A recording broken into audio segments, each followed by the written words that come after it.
Bonjour, monsieur et dames. Moi, c'est monsieur Kwaku Fodé, technicien géomètre.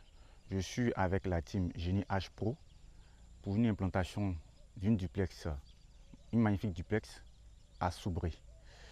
Et je vais vous expliquer qu'est-ce qu'une implantation et aussi les différents types de matériel qui interviennent pour une implantation d'un bâtiment. Et aussi vous présenter les différentes personnes qui interviennent dans cette tâche-là. Donc, je vais commencer à vous définir qu'est-ce qu'une implantation. L'implantation d'un bâtiment, comme on le dit souvent à l'école, c'est la matérialisation sur le terrain.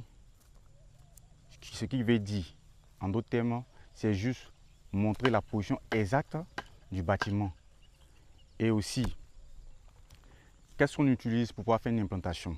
Il y a le plan de masse qui a été confectionné par l'architecte, que le topo il utilise pour pouvoir faire les implantations. Aussi, il faut ajouter que il y a le matériel qui intervient pour pouvoir faire l'implantation. Comme matériel topo, nous avons une section totale. Cet appareil permet de faire des alignements droits, des différents murs et puis des axes de la fondation. Voilà. Et aussi, les personnes qui interviennent dans cette tâche, il y a le technicien géomètre topographe et aussi il y a le technicien bâtiment. Il y a les ouvriers tels que le menuisier, les maçons et puis les manœuvres pour les fouilles. Voilà. La première étape d'abord, le géomètre il va installer son appareil à partir d'un repère. Les repères, quels sont ces repères-là? Les limites, à savoir les bornes. Il stationne sur la borne, comme ici. Par exemple, j'ai stationné sur un piquet. On considère que ce piquet c'est une borne. Et à partir de cette borne, je prends un repère, soit sur un prochain piquet. Par exemple, ce piquet-là, il représente mon repère. Et quand je prends la référence, j'ouvre un angle. Ça dépend. Soit s'il y a les coordonnées d'implantation, à partir de là, j'introduis les coordonnées des différents points dans l'appareil. Dans d'autres cas, si je n'ai pas les coordonnées, j'utilise les angles pour pouvoir faire l'implantation du bâtiment. Donc, comme je vous disais, une fois que j'ai ma référence, j'ouvre l'angle d'implantation. Ça peut être un angle droit ou bien un angle quelconque.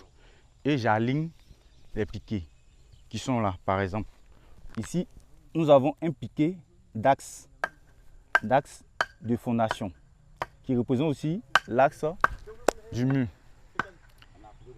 Et une fois que je fais l'alignement de ces piquets-là, qu'est-ce qu'il me reste à faire? C'est de reporter maintenant ces alignements-là sur des chaises. Par exemple, ici, vous voyez, mes collaborateurs sont à la tâche. Ils sont en train de poser les chaises. Et là, nous voyons sur ce côté-là, les chaises qui sont déjà posées. Et si on vient encore un peu plus proche, cette pointe au moins représente l'alignement de ces piquets qui ont été matérialisés sur le sol. Et on voit ici, c'est écrit X0. Et c'est ce piquet que j'ai reporté sur la chaise. Voilà. Et une fois que cela est fait, nous allons prendre des cordeaux.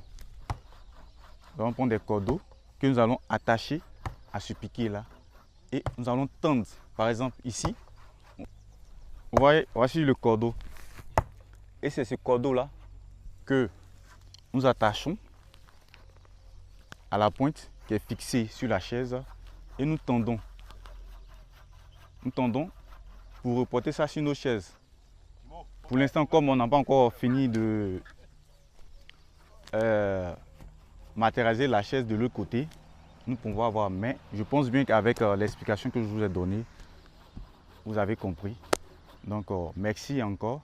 Comme je le disais, je suis avec la team Génie H Pro. C'est une équipe qui intervient partout, sur tout l'étendue du territoire. Par exemple, nous sommes à Soubry. Donc, associez-nous à vos différents projets partout en Côte d'Ivoire, depuis la conception jusqu'au montage de vos bâtiments, même dans le domaine du BTP. Génie H Pro est une équipe professionnelle qui travaille bien, très efficace. je vous prie de nous contacter à chaque instant, chaque moment. Nous sommes disponibles pour vous.